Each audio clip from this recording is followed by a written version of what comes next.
TVK அப்படின்னு ஆரம்பித்தா விஜய் அப்படின்னு சொல்கிறதுக்கு முன்னாடி இன்னொருத்தர் பேரை சொல்லணும். அந்த பேர் யாருன்னா எல்லாரும் நினச்சிக்கூடாது இவர் வந்து குஷி ஆனந்தை பற்றி பேசுகிறாரா, இல்லை பொருளாளர் வெங்கட்ராமனை பற்றி பேசுகிறாரா, இல்லை இப்போ புதுசாக ஒன்று தற்கொலை ஒன்று உள்ளே போயிருக்கேன் அவரை பற்றி பேசுகிறாரான்னு. இவங்களாம் நம்மளுக்கு தேவையில்லாத ஆட்கள் தான். இவங்கள பற்றி பேசுறதே வேஸ்ட். குறிப்பிட்டு ஒரு நபரை பற்றி பேசுவோம். யார் அந்த ஜேபி?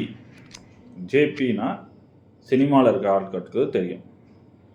இப்போ லேட்டஸ்ட்டாக அவங்க கட்சியில் இருக்கிற மாவட்ட நிர்வாகிகளுக்கு மட்டும் தெரிஞ்ச பேர் தான் ஜேபி, ஜெகதீஷ் பழனிசாமி. மேபி இப்போ இருக்க தொண்டர்கள் கூட அவங்க பேரை கேட்க ஆரம்பிச்சிருக்கலாம், பேச ஆரம்பிச்சிருக்கலாம், பார்க்க ஆரம்பிச்சிருக்கலாம். ஆனால் ஜெகதீஷ் பழனிசாமின்றவர் யார்? அவர் எப்படி கட்சியில் முக்கியமான இடத்துல இருக்கார்? அவர் எப்படி விஜய் மனசில் முக்கியமான இடத்துல இருக்கார்? ஒய்நாட்? அவர் வந்து சினிமாவில் அவர் பயணித்தவர், அதனால் விஜய் கூடயே பயணிக்கிறாரு அப்படின்னு நம்ம தம்பிங்கள்லாம் சொல்லுவாங்க. நான் ஒரு 3 விஷயத்த உங்ககிட்ட பேச விரும்புகிறேன். அந்த 3 விஷயத்தில் நீங்கள் வந்து கன்க்ளூஷனுக்கு வந்துக்கோங்க. எதனால் ஜெகதீஷ் பழனிசாமி இன்னமும் உங்கள் டிவிகேயில் ஒரு முக்கியமான பொறுப்பில் அங்கத்தில் வகிக்கிறாரு அப்படின்ட்டு. சரியா? பேசுவோமா?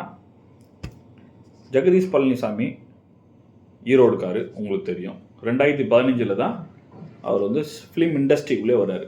பிஎஸ்பி காலேஜில் படித்து முடிச்சுட்டு வேலை இல்லாமல் மேனேஜ்மெண்ட் பண்ணுறேன்ட்டு ஒரு எவ்வளோ ப்ரொஃபைல் எடுத்துகிட்டு எல்லா காலேஜுக்கும் நான் செலிப்ரிட்டிஸை கூப்பிட்டு வரேன்னு சொல்லி சில காலேஜஸில் பேமெண்ட்லாம் வாங்கி செலிப்ரிட்டிஸ்லாம் கூப்பிட்டு போக முடியாமல் கடைசியாக ஒரே ஒரு காலேஜுக்கு ஈரோடு மகேஷை வந்து செலிப்ரிட்டியாக கூப்பிட்டு போகிறாரு. ஈரோடு மகேஷ் தான் அவருக்கு முதல் பழக்கமாகிறார். சொந்தம் அவங்க ஊருக்கார. ஸோ அதனால் ஈரோடு மகேஷை பழக்கமாகிறார். ஈரோடு மகேஷ் வழியாக தான் எல்லாரையும் பழக்கமாகிறாரு. சரி, ஈரோடு மகேஷுக்கு ஆரம்பித்த பழக்கம் எப்படி விஜய்கிட்ட வந்துச்சு அப்படின்றத எல்லா இடத்துலையுமே நிறைய காணொலியில் அவங்களே நிறைய டேட்டாஸ்லாம் கொடுத்துட்டாங்க. நம்ம அதை பற்றி ஃபுல்லாக எக்ஸ்பிளைன் பண்ணோன்னா நான் ஒன்லைனில் மட்டும் சொல்லிக்கிட்டே போகிறேன். அப்படியே அவர் ஈரோடு மகேஷ் வந்து இன்க்ளூடிங் டேரக்டர் ஏஆர் முருகதாஸை இன்ட்ரடியூஸ் பண்ணி விடுறாரு, ஜிவி பிரகாஷை இன்ட்ரடியூஸ் பண்ணுறாரு, கார்த்திக், சிவா இவங்க எல்லாருமே இன்ட்ரடியூஸ் பண்ணி விடுறாரு. அதில் ஜிவி பிரகாஷ் கூட அவருக்கான வேவ்லேருந்து கொஞ்சம் டெவலப் ஆகுது. ஜிவி பிரகாஷ் கூட அவர் டெவலப் பண்ணிக்கிறார், தன்னோட க்ரோத்தை டெவலப் பண்ணிக்கிறாரு. ஏன் பண்ணிக்கிறாரு அப்படின்னு அவருக்குள்ளே ஒரு கேள்வி வைக்குது. ஏன்னா அப்போது திரைப்படத்தை எடுக்க போகிறதா பிளான் பண்ணுறாரு அட்லி. அது ப்ரொடக்ஷன் ஹவுஸ் வந்து ஏஆர் முருகதாஸ் தான் பண்ண போகிறாரு அப்படின்ற சோர்ஸு அவருக்கு கிடச்சிருக்கு. ஸோ ஏஆர் முருகதாஸ் வழியாக நம்ம வந்து உள்ளே போனோம்னா அதுக்கு நம்மளுக்கு ஒரே வழி இவர் தான், ஜிவி பிரகாஷ் தான். அப்போ நம்ம உள்ளே போய் பேசணும் அப்படின்னு சொல்லிட்டு இவரும் உள்ளே போகிறாரு. யார் வழியாக? ஜிவி பிரகாஷ் வழியாக அவர் வந்து ஃபிலிம் இண்டஸ்ட்ரிக்குள்ளே கால் எடுத்து வைக்கிறார். அதுக்கு முன்னாடி வரைக்கும் அவர் ஃபிலிம் இண்டஸ்ட்ரியில் ஒன்றும் பெருசாக கிடையாது, உள்ளே எதுவும் வந்ததும் கிடையாது. அவர் சினிமானா என்னன்னு கூட தெரியாது. ஜிவி பிரகாஷ் வழி தான் முருகதாஸ் சார் அப்ரோச் பண்ணுறாரு. முருகதாஸ் கூட சார்கிட்ட போய் பேசுகிறார். அவர்கிட்ட போய் ஒரு ஃபோட்டோ எடுத்துக்கிறாரு. அவங்க வீட்டில் போய்ட்டு ஒரு ஃபோட்டோ எடுத்துகிட்டு அவரு முருகதாஸ் சார் அப்போ தான் சொல்கிறாரு, நான் இப்போ தான்ப்பா வந்து கத்தி பண்ணிகிட்ருக்கேன். நான் அடுத்து இப்போ அட்லி ஆல்ரெடி வந்து நான் தான் பண்ணேன், தெரி பண்ணி முடிச்சு சூப்பர் டூப்பர் ஹிட்டு. அந்த பையன் திரும்ப இன்னொரு படம் பண்ண போகிறான்ப்பா, நல்லன்னு தொடர்பில் இரு பண்ணிக்கலாம் அப்படின்னு அவர் ஒரு தகவல் சொல்கிறார். இந்த தகவலை கேட்ட தலைவன் என்ன பண்ணிட்டேன்னா அட்லி கூட பழக்கத்தை ஏற்படுத்திக்கணும் அப்படின்னு சொல்லி ஒரு ஷெடியூல் ஒன்று போடுறாரு. அடுத்து விஜய் கூட அவர் தான் பண்ண போகிறார். இந்த படம் கத்தியும் முடிச்சிட்டாரு. கத்தி படத்தில் ஒரு ஃபோட்டோ மட்டும் எடுத்துக்கணும் சார் தான் முருகதாஸ் சார்கிட்ட கேட்குறாரு. யார்? இந்த ஜெகதீஷ் பழனிசாமி. ஒரே ஒரு ஃபோட்டோ மட்டும் எடுத்துக்கணும் சார் அப்படின்னு சொல்லி கேட்டவர் தான் இந்த ஜேபி. முருகதாஸ் சார் ரைட் ஓகேப்பான்னு கத்தி படம் முடியும் போது தன்னை கூப்பிட்டு போய் ஒரு ஃபோட்டோ எடுத்து கொடுத்துட்றாரு. முடிஞ்சு வச்சுங்களேன். 2015 அவர் கனெக்டிவிட்டி ஆகிடுறாரு. யார் கூட? விஜய் கூட. 2016 அட்லி தெறிக்கு பிளான் பண்ணிடுறாரு.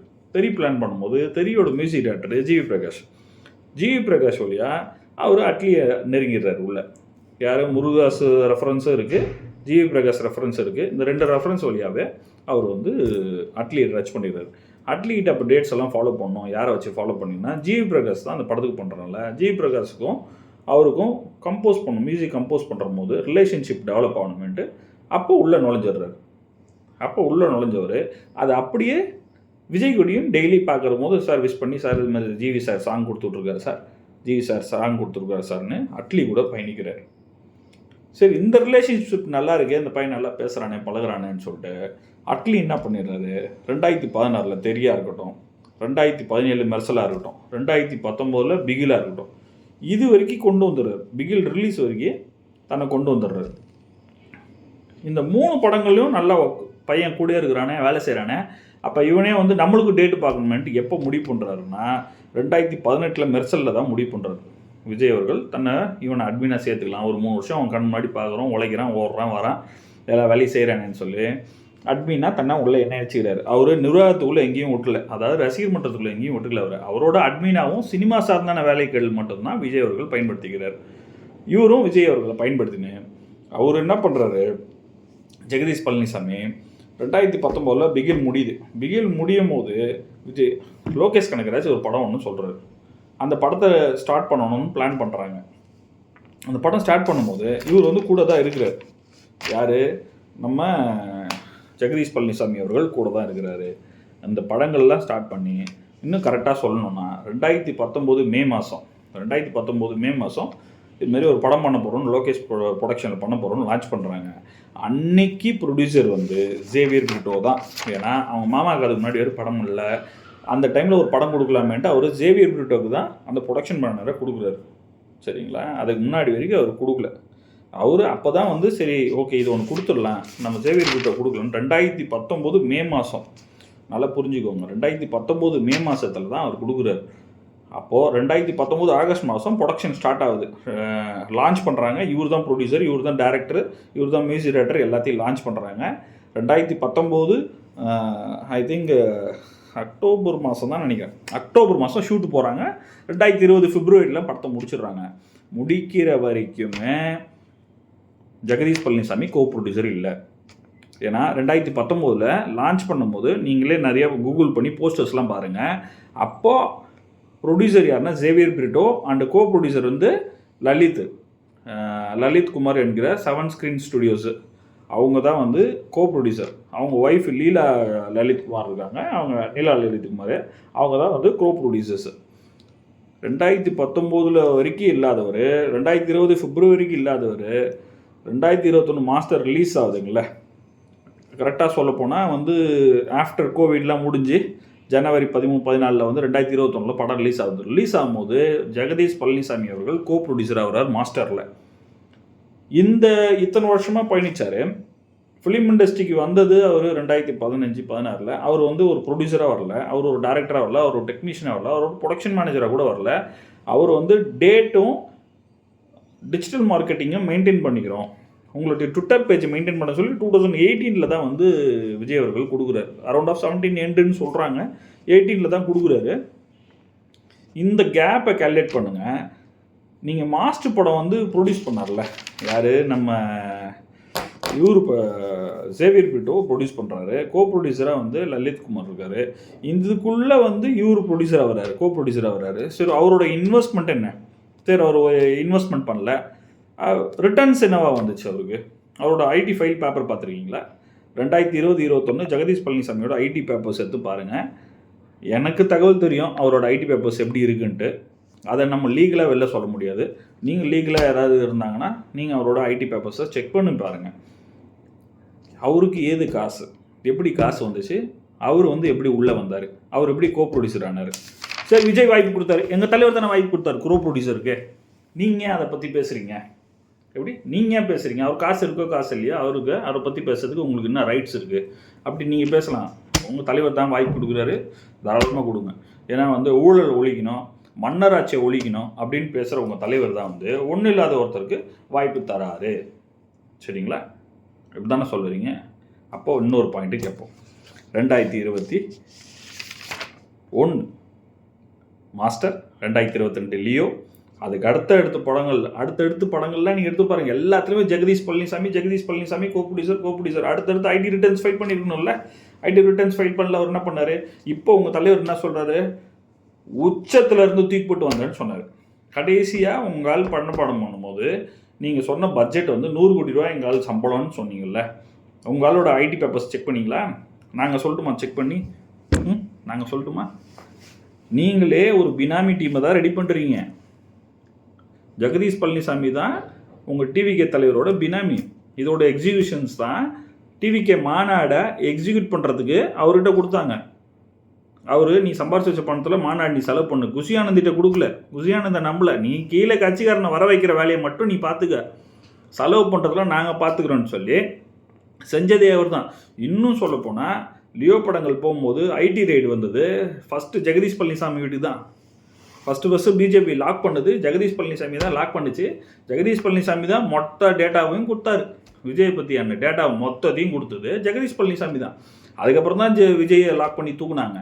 அதுக்கப்புறம் தான் அவங்களால வந்து கட்சி திறந்தார். கட்சி திறந்த பிறகு மாநாடு வச்சார். இப்போ வந்து மன்னராட்சின்னு நம்மளை பற்றி ஏற்று பேசுகிறாரு. தாராளமாக பேசிட்டு போங்க, உங்களை பற்றி எங்களுக்கு ஒன்றும் தெரியாமல் கிடையாது. இன்னொரு மெயினான விஷயம் சொல்கிறேன். சரி, மாநாடு முடிச்சு என்ன, மாநாட்டில் முன்னின்றவர் எப்படி இன்றைக்கி மாவட்டங்களை முன்னெடுத்துறாரு. இன்றைக்கி போட்டிருக்க மாவட்ட செயலாளர், நீங்கள் உங்களோட டிவிக்கையில் போட்ட மாவட்ட செயலாளரில் அரௌண்ட் ஆஃப் ஒரு 20-25 மாவட்ட செயலாளர் ஜெகதீஷ் பழனிசாமி டிக் போட்டவர் தான். ஜெகதீஷ் பழனிசாமி டிக் போட்டவர் தான் இன்று இருக்கிற மாவட்ட செயலாளர்கள். அதையும் குறிப்பிட்டு அவரோட கம்யூனிட்டிகள் சார்ந்து, அவரோட உறவுகள் சார்ந்து, அவர் கூட பயணித்தவங்க சார்ந்து அவர் தான் டிக் போட்டு கொடுத்து அவர் மாவட்ட செயலர் ஆக்குனார். ஜெகதீஷ் பழனிசாமி எங்கேருந்து வந்தார், ஏது வந்தாருன்னு தெரியாது. எனக்கு தெரிஞ்ச ஒரு தம்பி இருக்கான், அவன்லாம் பயங்கரமான ஃபேன். 2010 அவன் அதுலேருந்தே பேனர் வச்சுனே இருப்பான், போஸ்ட் அடிச்சுனே இருப்பான், பேனர் அடிச்சுனே இருப்பான். அவன் இன்னைக்கு வரைக்கும் பேனர் அடிச்சுன்னு தாங்கிறான், போஸ்ட் அடிச்சுன்னு தாங்கிறான். இது எல்லா இடத்துலையும் இருக்கா, இது எல்லா இடத்துலையும் நடக்குது அப்படின்றதுலாம் கேள்வி கிடையாதுங்க. இதில் ஒன்றே ஒன்று தான், ஒருத்தரை குறை சொல்கிறதுக்கு முன்னாடி நம்ம கூட அது மாதிரி ஒருத்தன் குறை சொல்கிற மாதிரி ஒருத்தன் இருக்கிறானா அதை வந்து பார்த்துக்கணும். ஏன்னா நாளைக்கு அதே மன்னராட்சி முறை நம்மளுக்கும் மாறும். நீங்கள் ஒருத்தரை சாதாரணமாக சொல்கிறீங்களே மன்னராட்சி முறையில் வந்துட்டாருன்ட்டு, மக்களால் தேர்ந்தெடுக்கப்பட்டவர் தான் முதல்வர், மக்களால் தேர்ந்தெடுக்கப்பட்டவர் தான் துணை முதல்வர், மக்களால் தேர்ந்தெடுக்கப்பட்டவர் தான் எம்எல்ஏ. உங்களை மாதிரி நியமிச்சிக்கினவங்க கிடையாது, ஓகேங்களா? உங்களை மாதிரி நியமிச்சினவங்க கிடையாது. இவர் தான் வந்து பொதுச் செயலாளர், இவர் தான் வந்து துணை பொதுச் செயலாளர், இவர் தான் பொருளாளர், இவர் தான் வந்து என்னோட பாதுகாவலர், இவர் தான் வந்து என்னோட ஐடி விங் செயலாளர் அப்படின்னு சொல்லி நீங்களே நியமிச்சுக்கினீங்களே, அப்படி கிடையாது. எங்கள் கட்சியில் பொதுக்குழுன்னு இருக்குது, பொதுக்குழு தேர்தல்னு ஒன்று இருக்குது, அதில் வழிமுறைன்னு ஒன்று இருக்குது. அந்த வழிமுறைப்படி தான் எல்லாம் செய்யும். இதுதான் திராவிடம். ஒருத்தரை சொல்கிறதுக்கு முன்னாடி நம்ம ஆராய்ஞ்சு பார்க்கணும். நம்மக்கிட்ட ஏதாவது பிரச்சனை இருக்கா, நம்மளை பற்றி ஏதாவது சொல்கிறாங்களா, நம்மளை பற்றி நாளைக்கு சொன்னாங்கன்னா அதுக்கான பதில் நம்மகிட்ட இருக்கான்றது பார்க்கணும். இன்றைக்கி நீங்கள் என்ன வேணால் கதை கட்டலாம், இல்லை ஜெகதீஷ் பழனிசாமி முள்ளந்தே இருக்கலான்ட்டு. நான் திரும்பவும் சொல்கிறேன், உங்களுக்கு பேராபத்தை கொடுக்க போகிற ஒரே ஆள் அவர் தான். நாளைக்கு கட்சியை காட்டி கொடுப்பார், கட்சியை கூட்டு கொடுப்பார், உங்களை காலி பண்ணுவார். இதுதான் எங்களோட தகவல். சினிமா பற்றி பேசணுன்னா நல்லா யோசித்து பேசணும்னு வாங்க. இருக்கிற ட்ராக்கை சொல்லிட்டேன். அடுத்த வீடியோவில் உங்களால் படம் பண்ணும்போது அதில் வந்து சம்பளம் என்ன வாங்கினார், கிம்பளம் என்ன வாங்கினார், அதை எங்கே வச்சார், இன்னொரு மெயினான விஷயம், அவரோட சம்பளம் போக மீதி ப்ரொடக்ஷன் தலையில் என்னெல்லாம் தூக்கி போட்டார். இது திரு கமல் அவர்களோ சரி, இல்லைனா இவர் நம்ம அஜித்குமார் சாராக இருக்கட்டும், அவங்களாம் சம்பளத்தை மீறி என்ன வாங்கினாங்க, சம்பளத்தை மீறி எது வாங்கலை, உங்களால் சம்பளத்தை மீறி என்னென்னலாம் வாங்கினார், ஒரு டிரைவர் சம்பளத்தை கூட உங்களால் எப்படி கிளைம் பண்ணார், அந்த லிஸ்ட் எல்லாம் பேசுவோம். இந்த வீடியோவில் டிவிகேவை ஆளும் ஜெகதீஷ் பழனிசாமியோடு நிறுத்திப்போம். ஓகே, நன்றி. நான் உங்கள் தினேஷ் கந்தசாமி. மீண்டும் ஒரு முறை பேசலாம், வாங்க பேசலாம்.